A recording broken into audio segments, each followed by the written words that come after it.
Hello, this is Mrs. Garble, and in this video I'm going to show you how we can use proportions when the altitude is drawn to the hypotenuse of a right triangle.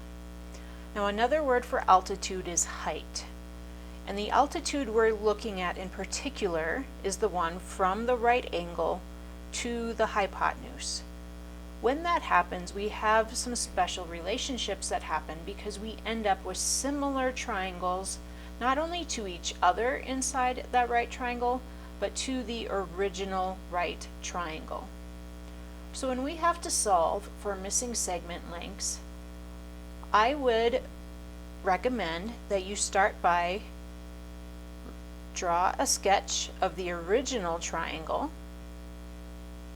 and label the information you know. So we know that this right triangle has a right angle, and we know that the hypotenuse has a length of 16 plus x.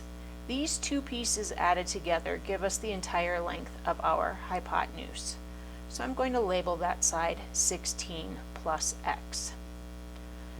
Now we also have this smaller right triangle that I'm going to make a sketch of. So we have x, this side comes completely down,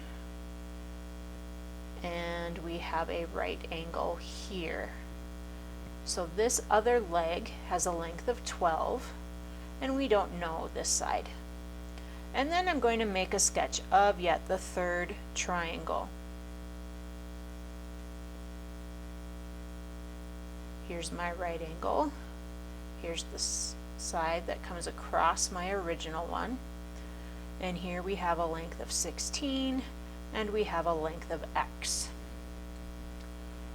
Now something else that I can do is I can identify some congruent angles. So I'm going to start by taking a look at the original picture and labeling this acute angle with one arc. Then I'm going to go to the ones that I drew sketches of and label with one arc where that angle appears. Then I'm going to go to my other acute angle, and again in my drawings I'm going to label with two arcs where that angle appears. Now because these are all right triangles, I know that one of the angles adds up to 90 or is 90 degrees already. Because the angles in a triangle, any triangle, add up to 180, that means the acute angles must add up to 90, so that when added to the right angle we have a total of 180. So what that tells me is if I have, in this case down here, an angle with one arc, and the other acute angle in my original is two arcs, that means the other acute angle must also be two arcs. And when I look at this triangle, I have an angle marked with two arcs. That must mean the other angle has one arc. So they all have, they're all similar by using the congruent corresponding angles. The next thing I would ask you to do is highlight. I start by highlighting the hypotenuse of every triangle so that I can see which sides are related.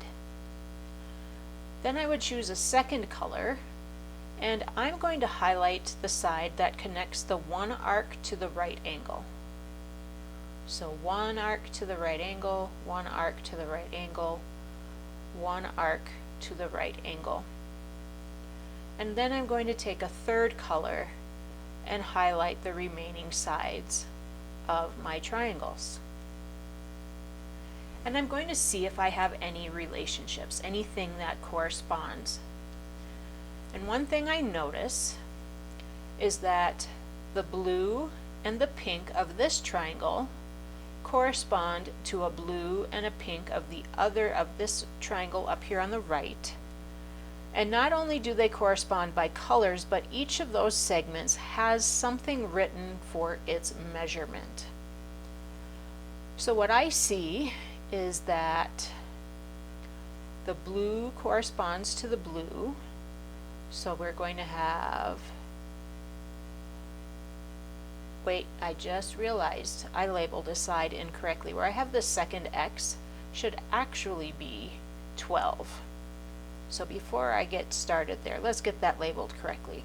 Sorry if you had noticed that and I had not noticed it before now. So now I can take the time to write my proportions. So blue to blue, 12 to X. And since I started with the blue 12, I need to then go to the pink 16 and set that in relation to the pink of the other triangle, which happens to be 12. And then we use our butterfly method for solving. That butterfly method is when you multiply the values and across the diagonals of your proportions. So we have 12 times 12 equals 16 times X. 12 times 12 is 144 equals 16X. Divide both sides by 16 and you will find that X is going to equal 9.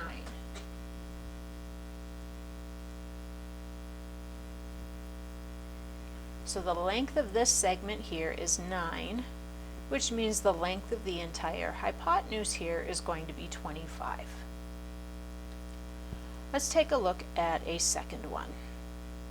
Again, I'm going to recommend that you make sketches of all three triangles. So we've got the original, and they don't have to be exactly the same size as the picture.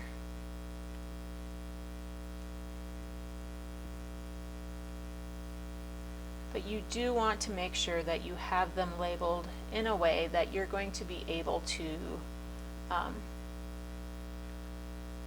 determine the corresponding angles and such. So this is my right angle here. X is going across the top.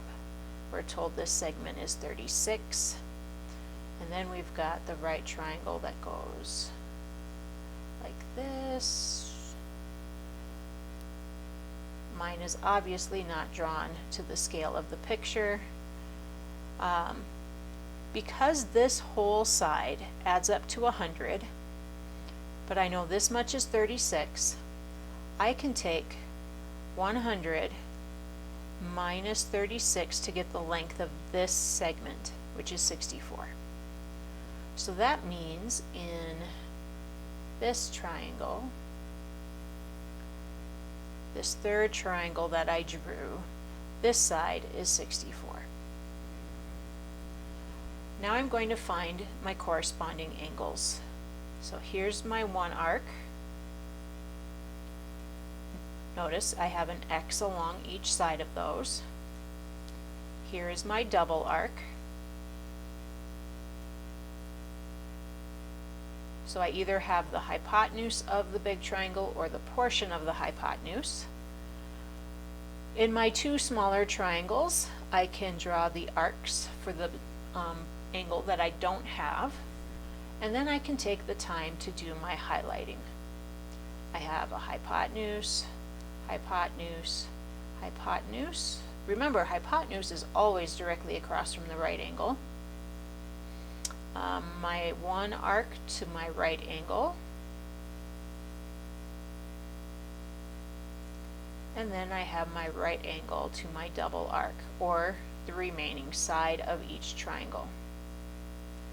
And then I can look at my picture and see what I have that corresponds. There's only two triangles that have two things labeled. That's the original large one and then one of the smaller ones.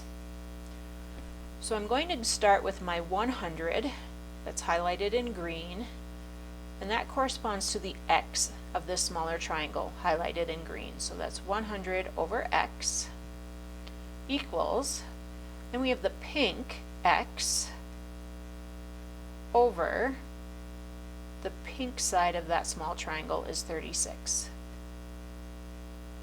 So we can take our butterfly method to do our multiplying. That's 100 times 36 equals x times x. So we have not 136, we have 3600, excuse me. 3600 is equal to x squared. We can take the square root of both sides, and we will find that x equals 60. Now, something that we haven't had to do in either of our examples, but you might have to do in order to be able to complete a proportion to solve for a side, is use Pythagorean theorem to find a missing side. So, for example, we now know that this is 60, this x. I could use my Pythagorean theorem to find the length of that blue side. Remember, Pythagorean theorem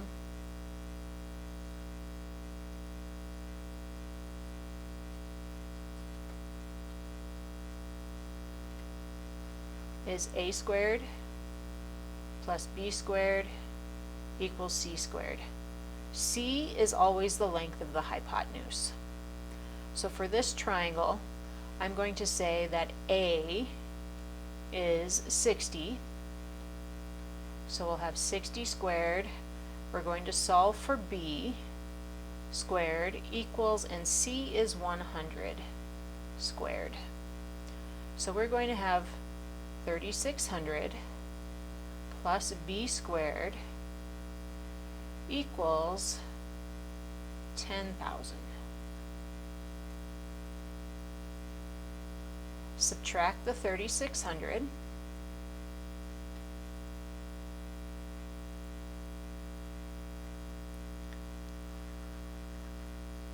And that leaves us with B squared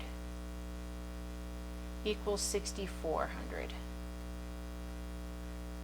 Take the square root of both sides, and we find that B equals 80. So in case we needed to find the length of a side of another triangle, I could use Pythagorean theorem to find the third side of a triangle and then create proportions to find any missing sides as well.